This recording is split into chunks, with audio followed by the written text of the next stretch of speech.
My name's Rose Bennett, just another face in the crowd, or so it seems. At 28, I've carved out a niche for myself as a librarian in a quaint part of town. My days are typically filled with the rustle of pages, the quiet hum of people lost in stories, and the occasional chatter about books and authors. It's a peaceful, unremarkable existence that I cherish deeply. But there's a twist to my story that's known to only a few. I am, in fact, the daughter of Charles Harrington. Yes, the renowned magnate behind the colossal Harrington Enterprises. Despite this, I've always shied away from the glare of the media and the high society that comes with such a name. I chose my grandmother's surname, Bennett, a deliberate move to disconnect myself from the Harrington legacy and carve out my own path. Dad was surprisingly supportive, understanding my need for normalcy in a life that could easily have been anything but. Outside the library, I have a hidden passion that contrasts starkly with my quiet professional life poker. Not just any casual game, but the high-stakes world of national and international tournaments. I'm not one to brag, but let's just say I've managed to collect quite a few trophies and accolades over the years. In the poker circles, I'm known for my skill and strategy, a reputation I've built independently of my father's influence. It was at one of these high-profile tournaments that I crossed paths with Mark Dawson. He stood out not just for his skill at the poker table, but also for his easygoing demeanor and quick wit. Mark had a knack for reading the game and the people around him, a talent that made him a tough opponent and an intriguing character. Our connection was instant and undeniable. We found ourselves talking for hours, not just about poker, but about everything under the sun, our favorite books, the best local eateries, our dreams and aspirations. It wasn't long before these conversations turned into dates. Our outings were simple and unpretentious, no lavish dinners or extravagant gifts. Just two people genuinely enjoying each other's company, often over a meal in some cozy diner. I remember one evening, as we walked to his car after a dinner at our favorite burger joint, Mark said with a chuckle, "You know, Rose, I could take you to some upscale restaurant, but I'd have to pawn my watch for that." I laughed and replied, "And risk you checking the time every 2 minutes? No thanks. I'd rather have these easy moments than a night of pretense." That was the essence of our relationship, straightforward, genuine, with no need for frills or facades. It was a refreshing change from the world I was born into, a world where appearances often mattered more than reality.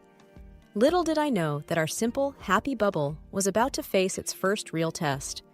However, in the back of my mind, there was always a niggling thought: how would our relationship evolve in the context of our true identities? As our relationship grew, so did our trust and comfort with each other. It was a typical evening. We were lounging on my small apartment's couch, enjoying a quiet night in. The TV was playing some old sitcom, but our attention was more on each other than on the screen. Mark turned to me suddenly, a serious look in his eyes. "Rose, there's something I've been meaning to tell you," he said, turning off the TV. I sat up, feeling a knot in my stomach. "What's up? You're looking all serious. Did I forget to pay my half of the pizza again?" He chuckled, but his expression quickly sobered. "No, it's not about the pizza. It's about me, about who I am." I leaned in, curious. "Okay, spill it. You're not a secret agent or something, are you?" "No, nothing like that," he replied, taking a deep breath. "I haven't been completely honest with you about my financial situation. I'm actually... well, I'm quite wealthy." I blinked, taken aback.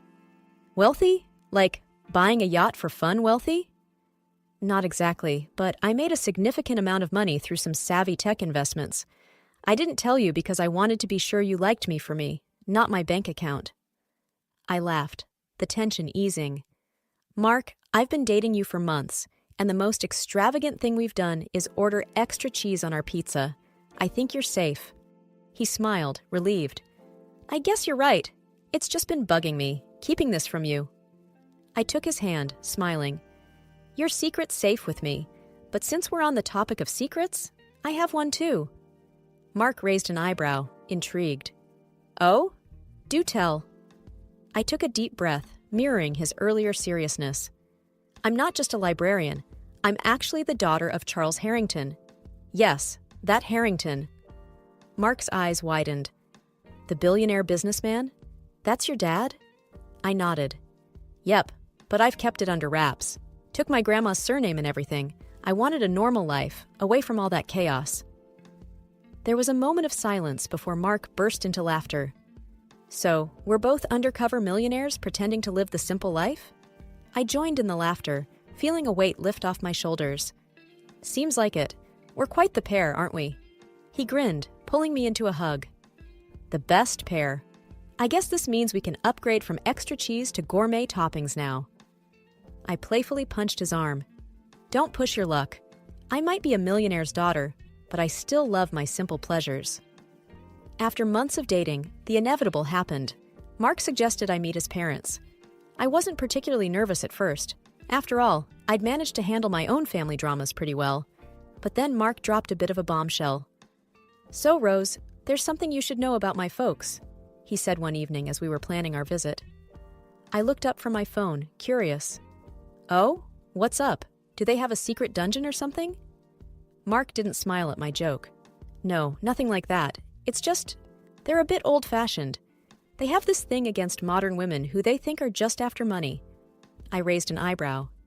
And you think I'll come off as a gold digger? No, of course not. Mark rushed to clarify. It's just, they can be judgmental.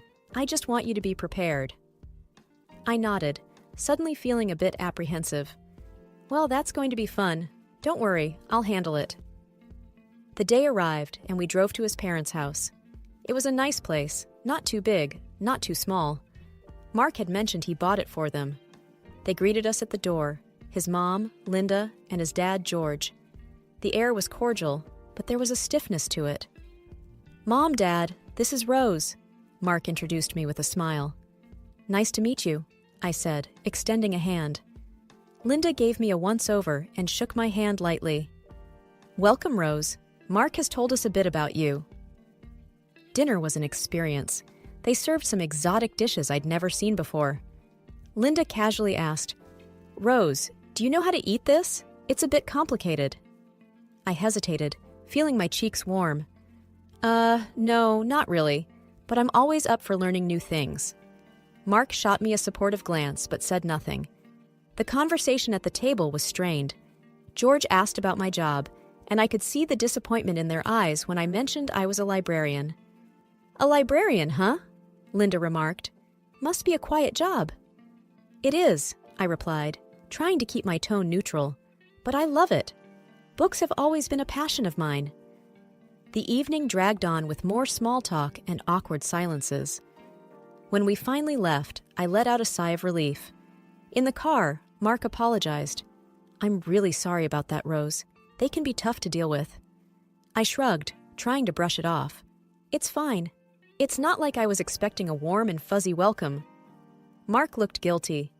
I just wish they'd give you a chance. You're amazing, and they're missing out on knowing that. I smiled at him, appreciative of his support. Thanks, Mark, but let's not worry about it too much. You can't choose your family, right? The dinner with Mark's parents was just the start. The next day, we were invited to brunch, a chance, as Mark put it, to smooth things over a bit. I wasn't holding my breath, but I agreed, thinking maybe it was just first meeting jitters on their part. We arrived to find a lavish spread on the table. Linda was bustling around the kitchen, and George was reading the newspaper.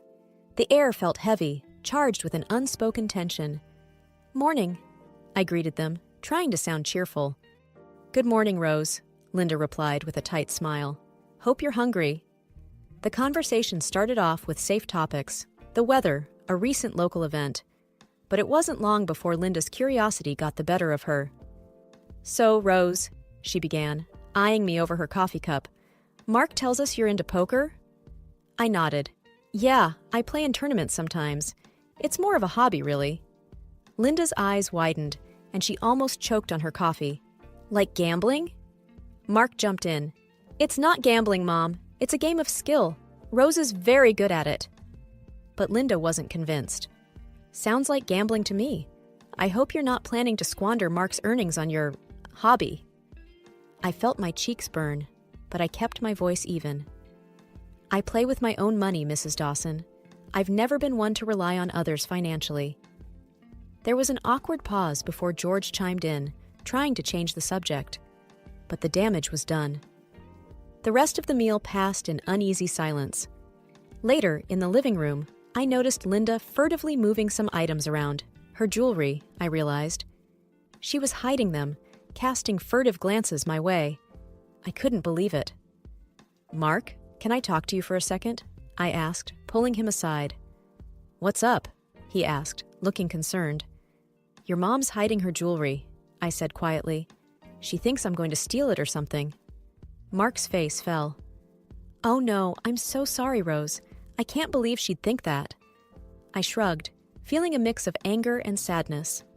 "It's fine, I didn't expect this." The day ended with a heavy heart. On the drive back, Mark was apologetic. "I really thought they'd be more open-minded. I don't know what to say." "It's not your fault," I reassured him, though I couldn't help feeling hurt and judged. "Let's just give it some time. Maybe they'll come around." The tension between me and Mark's parents wasn't getting any better. After the jewelry hiding incident, I thought things couldn't get much worse.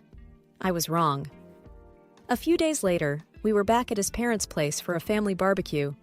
I was on edge, but Mark assured me it would be a casual, relaxed affair. "Just some burgers and beers," he had said. I should have known better. As soon as we arrived, Linda pulled Mark aside, leaving me standing awkwardly by the grill with George, who was more interested in his steaks than making conversation. I tried to break the ice. "Those look like they're going to be delicious, Mr. Dawson." He grunted. "Yep. Only way to do it. You cook much?" "Not as much as I'd like to. My job keeps me pretty busy." He nodded, clearly not interested in continuing the chat. I retreated to the patio, feeling out of place. That's when I overheard Linda's voice, tinged with urgency. She was talking to Mark, but her words carried across to me. "Can't be serious about this girl, Mark. She's not right for you. You need someone who can manage your lifestyle." Mark's response was firm. "Mom, I love Rose. She's smart, kind, and she's not after my money. Can't you just give her a chance?" Their conversation was cut short as other family members arrived, but the words stung. I tried to shake it off and be sociable, but the evening was a blur of strained smiles and polite, meaningless chatter. Later, as we were leaving, George pulled Mark aside, leaving me to say goodbye to Linda. She was polite but distant. "Thank you for coming, Rose. It was nice to have you." I forced a smile. "Thanks for having me, Mrs. Dawson. Have a good evening." In the car, Mark was quiet, his jaw set in frustration. I reached over, squeezing his hand. "Hey, it's okay. We knew it wasn't going to be easy." He sighed, glancing at me. "I just don't get it. They're not usually like this. It's like they've made up their mind about you without even trying to know you." I shrugged. "Some people have their ideas about how things should be. It's hard to change that." Mark looked determined. "Well, I'm not giving up. They'll have to accept you, Rose. You're the one I want to be with." His words were comforting, but a part of me wondered if we were fighting a losing battle. It felt like every attempt to bridge the gap with his parents only widened it further. As we drove home in silence, I couldn't help but feel a growing sense of unease about what lay ahead for us. Despite Mark's reassurances, I felt like an outsider, unwelcome and constantly judged. Things came to a head during a Sunday dinner at his parents' house, a dinner that would become the most heated yet. We were barely through the appetizer when Linda began her usual line of questioning. "So, Rose, Mark tells us you're still working at that library. Don't you aspire for something more substantial?" I clenched my fork, trying to keep my tone even. "I love my job, Mrs. Dawson. It's fulfilling, and I get to be surrounded by what I love. Books." "But surely you must think about the future," she pressed, "about being a suitable partner for Mark." Mark cut in, his voice firm. "Mom, Rose is more than suitable. She's her own person with her own passions. That's one of the reasons I love her." George, who'd been quietly observing until now, joined in. "Mark, we're just concerned. You come from a certain lifestyle, and well, Rose doesn't fit into that." I couldn't hold back any longer. "Mr. Dawson, with all due respect, I don't need to fit into anything. I'm not a puzzle piece, I'm a person." Mark looked at me, then at his parents. Exactly. Rose isn't here to play a role. She's here because I love her. Linda's face was a mix of shock and disapproval. Love is fine and dandy, but it doesn't pay the bills, Mark. It doesn't uphold a certain standard. Mark's tone was getting sharper. A standard that I never asked for. I've told you, I'm not interested in maintaining an image just for the sake of appearances. The conversation escalated, voices raised in frustration. I felt trapped, caught in a crossfire of expectations and prejudices. Finally, Mark stood up, his chair scraping loudly against the floor. Enough. I can't do this anymore. We're leaving. I followed him, my heart pounding, as he said goodbye to his visibly shaken parents. Outside, the air was cool, a stark contrast to the heated atmosphere we'd just left. Mark was silent as he drove, his hands gripping the steering wheel tightly. "Mark, I'm sorry," I said, my voice small. "I didn't mean to cause a scene." He glanced at me, his expression softening. "Rose, it's not your fault. I'm tired of trying to defend our relationship. It shouldn't be this hard." I nodded, feeling a mix of sadness and frustration. "I know, but maybe this is for the best. We can't keep trying to please everyone." Mark sighed, a sound filled with weariness. "You're right. I love you, Rose, and that's what matters, not their approval." Mark and I had decided to keep our distance from his parents for a while, but that plan was short-lived. A call from Linda, laden with urgency, brought us back to their doorstep. The air was thick with anticipation as we sat down in their living room, which felt unusually stiff. "Mark, Rose, we have something to say," Linda began, her voice unusually soft, almost rehearsed. "We've been thinking," George added, "and we realize we may have been a bit harsh towards Rose." I raised an eyebrow, skeptical. "Oh, what's brought on this change of heart?" It was Linda who answered, a hint of eagerness in her voice. "Well, we did a little digging, and we discovered Rose's background. Her father, Charles Harrington. What a revelation!" My stomach churned at her words. "And how exactly does my father's identity change anything?" George chimed in, his tone suddenly warm, almost overzealous.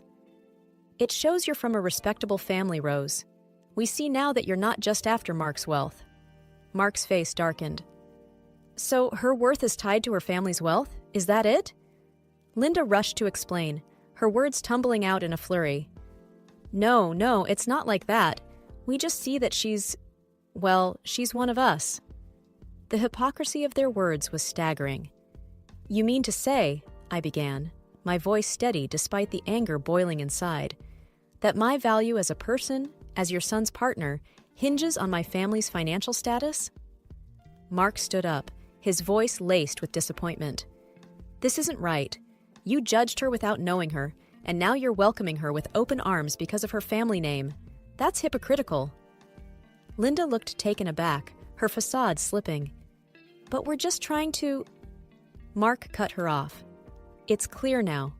Rose's identity, her character, none of that mattered to you until you found out about her father."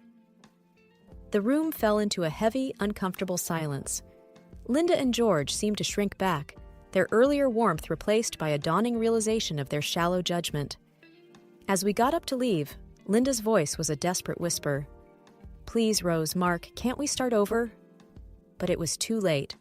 The charade of their sudden kindness only served to highlight the stark contrast with their previous disdain. As we walked out, I felt a strange mix of victory and sadness. Their acceptance, now offered so freely, felt hollow and insincere. In the car, Mark's grip on the steering wheel betrayed his frustration. "I'm so sorry, Rose. I never wanted you to go through this." I smiled weakly, looking out the window. "It's okay, Mark. It's not your fault. We saw their true colors, and that's enough for us to move forward, together." Driving away, the image of Linda and George's forced smiles and feigned warmth lingered in my mind.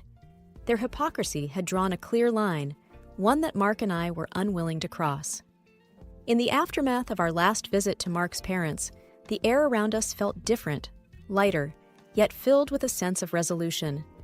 We were sitting on our favorite bench in the park, a place that had become our haven for honest conversations and quiet reflection. Mark broke the silence. "I've been thinking, Rose. About us, my parents, everything." I nodded. "Yeah, me too. It's been a lot to process." He took my hand, his gaze earnest. "I know we can't change how they feel or what they think, but I don't want to lose what we have because of them." I squeezed his hand, feeling a surge of affection. "I don't want that either. We've got something special, Mark. Your parents' opinions don't define us." He smiled, that warm, comforting smile I had fallen in love with. "Exactly. So, I was thinking, why don't we start planning our future? Just the two of us, the way we want it." The idea brought a smile to my face. "I like that. No outside pressures, no trying to fit into anyone's mold, just us, making our own path." Mark's eyes lit up. "Exactly. We could travel, see the world, maybe even enter a few international poker tournaments together." I laughed, the sound echoing in the open space. "That sounds perfect. But let's not forget the simple things too. Burgers at our favorite joint, lazy Sundays on this very bench." He leaned in, kissing me gently. "Wouldn't have it any other way." As we sat there, making plans and dreaming of our future, I realized how far we'd come. We'd faced judgment, hypocrisy, and pressure, but we'd come out stronger for it. Our love wasn't just about the big, grand gestures. It was in the everyday moments, the small acts of understanding and acceptance. "I have to say, though," Mark said, a mischievous glint in his eye, "our wedding is going to be quite the event. How do you feel about a library-themed wedding?" I burst out laughing. "A wedding surrounded by books? You really do get me, Mark Dawson.